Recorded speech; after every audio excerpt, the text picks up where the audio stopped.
Finally, napagod din ako. Tapos na ako sa pagiging martir ko. Just for the sake of love. Hindi ko na ulit ibababa ang sarili ko para magmakawa sa isang tao para ayusin niya ang sarili niya. Para may salba lang yung relasyon namin. Pagod na ako sa mga rason na paulit-ulit. Lord, napakadami kong plano. Sana pala rin. Lord, marami pa akong gustong gawin sa buhay.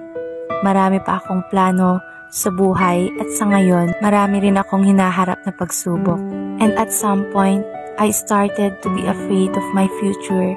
I'm afraid that I may fail the people that I love.